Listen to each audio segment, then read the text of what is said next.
우리는 계속해서 이스라엘의 왕이 된 다윗이 그 땅에서 그의 권력과 권위가 점차 강화되고 있는 모습과 함께 이스라엘의 많은 적들과의 전쟁에서 이어진 승리 속에 군사적 능력도 그 지도력도 인정받고 있는 모습을 보고 있습니다.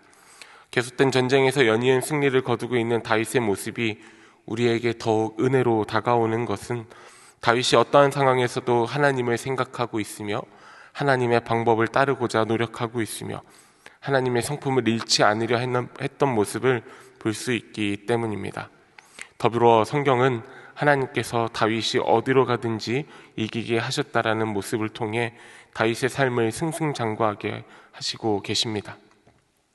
다윗이 하나님의 성품을 포기하지 않고 하나님의 길을 따르려 했던 가장 큰 이유는 다윗은 자신의 삶이 하나님으로부터 말미암은 자라는 사실을 늘 기억하고 있었기 때문입니다. 나를 세우시고 나를 인도하신 하나님이 계시기에 세상의 것이 아닌 하나님을 쫓는 삶을 살아내기에 다윗은 상황과 형편을 뛰어넘어 하나님과 동행하는 삶을 살아낼 수 있었습니다. 이 믿음은 골리앗 앞에 나아갈 담력이 되었고 아무리 어렵고 힘든 전쟁이라 할지라도 당당히 임할 수 있는 근거가 되었습니다. 오늘 우리의 삶은 어떤 근거를 힘입어 세상을 향한 당찬 걸음을 내딛고 계십니까? 혹시 근자감이라는 말을 들어보신 적 있으신지 모르겠습니다. 근거 없는 자신감이라는 뜻을 가진 좀 오래된 신조어인데요. 자신감은 넘치지만 그 근거를 알 수 없는 상태, 그러니까 실력이 증명되지 않았음에도 허풍, 허세가 있는 행동을 하는 사람을 이르는 말입니다. 시작된 오늘 하루가 환경과 상황을 넘어 하나님으로 말미암은 당당함이 우리 삶에 있기를 소망합니다. 오늘 이 아침 우리에게 주시는 하나님의 말씀이 우리 당당하며 어엿한 믿음의 걸음에 근거가 되어주시기를 소망합니다. 오늘 본문은 암몬과의 전쟁을 자세하게 기록하고 있습니다. 이전에 함께 나눈 8장에서 기록된 암몬과 아람을 점령한 다윗의 업적을 다시 한번 더 자세하게 기록하고 있습니다. 지나간 전쟁의 이야기를 다시 자세히 기록하고 있는 것은 늘 승리만 가득했던 다윗의 삶 속에 암몬과의 전쟁 중에 마주한 아픔이 있었기 때문인 줄로 바라봅니다. 오늘 본문 1절과 2절은 그 전쟁의 시작을 이렇게 기록하고 있습니다. 그 뒤에 암몬 사람의 왕이 죽고 그의 아들 하눈이 그를 이어서 왕이 되었다. 다윗은 하눈의 아버지 나하스가 나에게 은혜를 베풀었으니 나도 나하스의 아들 하눈에게 은혜를 베풀어야겠다 하고서 신하들을 보내어 고인에게 조의를 표하게 하였다. 그래서 다윗의 신하들이 암몬 사람의 땅에 이르렀다.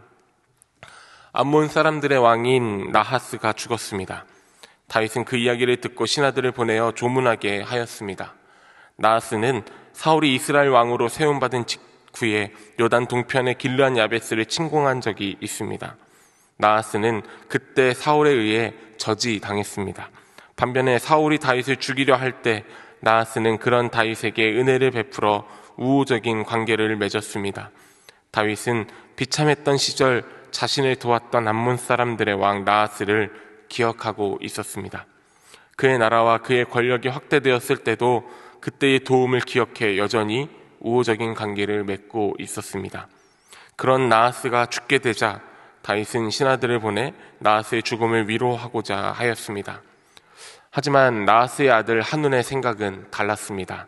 3절의 말씀 함께 읽겠습니다. 암몬 자손의 관리들이 그들의 주 하눈에게 말하되 왕은 다윗이 조객을 당신에게 보낸 것이 왕의 아버지를 공경함인 줄로 여기시나이까? 다윗이 그의 신하들을 당신에게 보내 이 성을 엿보고 탐지하여 함락시키고자 함이 아니니까 하니. 은혜에 대한 응답으로 이웃에 대한 평화를 위해 조객을 보낸 다윗에게 암몬 자손의 왕이 된 하눈은 다윗의 호의로 받아들일 수 없었습니다. 그가 다윗의 은혜를 은혜로 받아들일 수 없던 이유는 무엇이었을까요? 간사한 신하들의 헛된 분석 때문이었습니까? 붙인 상 중에 상한 마음 때문이었습니까? 날로 부강해지는 다윗의 나라에 대한 두려움과 이스라엘에 대한 암몬 자손들의 비교의식 때문이었습니까?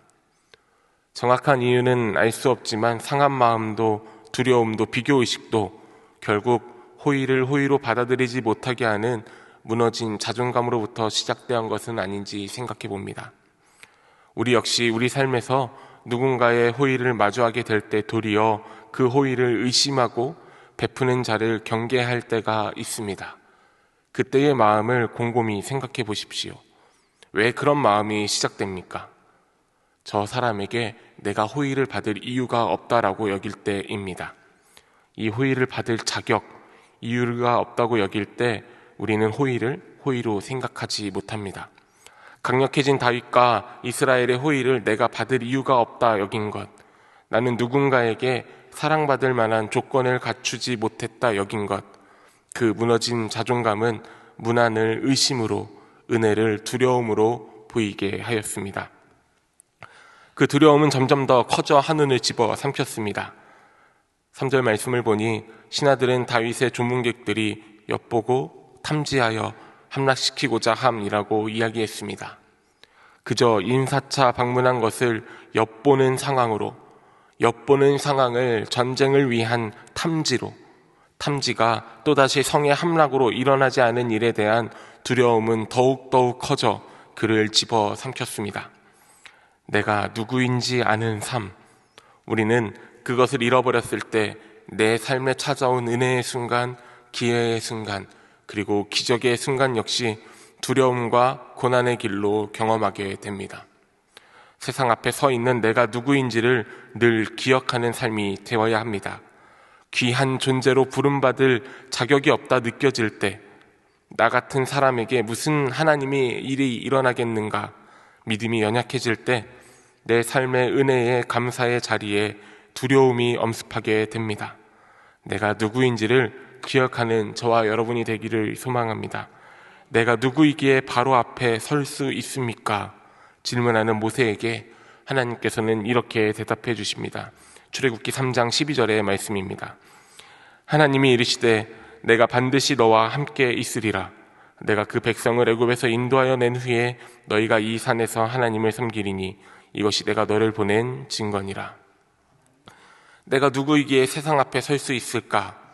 세상이 흔들리던 연약한 마음이 칼날이 되어 나를 향하게 될 때 내가 반드시 너와 함께 있으리라 약속하신 하나님의 음성을 기억하시기 소망합니다.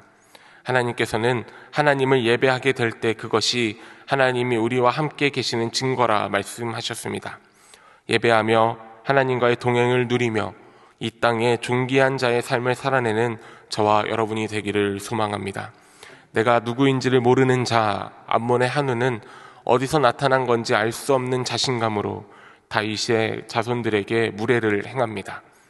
두려움에 가득 차 판단력이 흐려져 궁지에 빠진 쥐가 고양이를 무는 심정이었는지 한우는 다윗의 신하들에게 모욕을 주고 그들을 내쫓습니다. 본문 4절의 말씀입니다. 이에 한운이 다윗의 신하들을 잡아 그들의 수염 절반을 깎고 그들의 의복의 중동 볼기까지 자르고 돌려보내매 수염을 반으로 자르고 옷을 엉덩이가 있는 곳까지 절반을 잘랐습니다. 수염을 깎는 것 그리고 옷을 찢는다는 것은 당시 문화에서 슬픔과 애도의 표현으로 성경에 자주 등장하곤 했습니다. 암몬의 왕 한우는 다윗의 사절단이 애도를 표현하러 왔다는 것을 비웃고 도리어 더 우스운 꼴로 만들기 위해 수염과 옷을 잘라 내쫓았습니다. 자존감이 떨어진 자, 사랑받지 못하는 자의 뒤틀린 삶의 방향을 우리는 다시 한 번 더 볼 수 있습니다. 4절은 다윗의 사람들이 이를 부끄러워하였다라고 기록하고 있습니다. 부끄럽게 여기다는 이 단어는 히브리어 칼람이라는 단어입니다. 수치를 당하다라는 뜻을 갖고 있습니다. 하나님을 알지 못하는 자, 나의 존재 가치가 하나님과 함께함에 있음을 깨닫지 못하는 자는 은혜를 수치로 갚습니다. 앞선 본문 9장에서 다윗이 무비보셋의 수치를 은혜로 갚은 것을 기억하여 볼 때 하나님과 동행하는 삶, 내 삶이 하나님과 동행함으로 말미암고 있음을 기억하는 자는 부끄러움을 은혜로 바꾸는 반면에 하나님을 모르는 자는 도리어 은혜를 부끄러움으로 바꿉니다. 바라기는 부끄러움을 은혜로 바꾸는 자, 세상에 화평을 전하는 삶을 살아내는 우리가 되기를 소망합니다. 본문 6절은 그 후에 암몬이 이스라엘과의 전쟁을 시작하는 것을 기록하고 있습니다. 암몬 자손들이 자기들이 다윗에게 미움이 된 줄 알고 암몬 자손들이 사람을 보내 벳누옵 아람 사람과 소바 아람 사람의 보병 2만 명과 마아가 왕과 그의 사람 1000명과 돕 사람 12,000명을 고용한지라. 다윗에게 미움이 되다, 미움이 된다라는 말은 악취를 풍기다라는 뜻으로 성경에서 종종 혐오의 개념으로 사용되었습니다. 내가 누구인지 모르는 자는 화평을 헤쳐 수치로 만들고 그 수치를 들어 혐오를 만들어냅니다. 그들은 아람 사람들의 용병들을 고용합니다. 세상에 혐오와 분열을 만드는 일에 자신들의 물질을 사용하였습니다. 반면 다윗은 암몬 자손이 용병들과 함께 전쟁을 준비하기 전까지 모든 수치를 당하는 중에도 묵묵히 견디고 있습니다. 끝내 화평을 지키고자 노력했던 것은 아닐까 생각해 봅니다. 그럼에도 끝내 전쟁을 택한 민족과의 불화 속에 다윗은 요압과 용사들을 보내어 승리함으로 다시 화평을 찾고자 합니다. 본문 12절의 말씀은 그런 요압의 용기에 대해 이렇게 기록하고 있습니다. 너는 담대하라. 우리가 우리 백성과 우리 하나님의 성읍들을 위하여 담대히 하자. 여호와께서 선히 여기시는 대로 행하시기를 원하노라 하고, 요압은 다윗의 명령을 받고 출전하여 하나님께서 선히 여기시는 대로 행하시기를 간구합니다. 하나님과 동행하는 삶을 사는 사람들, 세상의 부끄러움과 수치를 하나님의 은혜로 바꾸고자 하는 사람들, 그렇게 세상에 만연한 두려움과 불신과 혐오에 대항하는 사람들은 여전히 이 땅에서 하나님께서 선히 여기시는 대로 이 땅의 화평을 위해 싸우는 사람들입니다. 하나님이 함께 하시기에 그의 걸음은 담대할 수 있습니다. 사랑하는 성도 여러분, 우리도 우리 삶에 감당하기 어려운 고통과 상처를 마주하곤 합니다. 때론 그 아픔이 깊어 하나님이 어디 계시는가 질문하기도 합니다.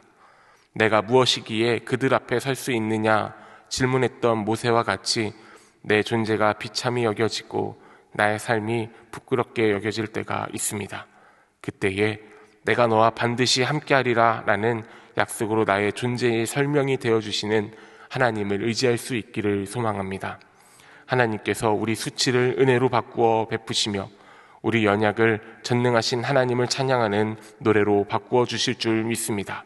그렇게 하나님의 은혜를 아는 자답게 우리의 삶의 아픔이 노래가 되었을 때, 오늘 우리 기도가 찬양이 되었을 때 하나님께서 하셨음을 고백하며 세상에 같은 아픔을 경험하는 자들, 같은 수치를 당하고 있는 자들, 혐오의 대상이 되어 이 땅을 힘겹게 살아나는 이들에게 수치를 은혜로 갚으시는 하나님의 화평을 전하는 삶을 살아내는 저와 여러분이 되기를 간절히 소망합니다.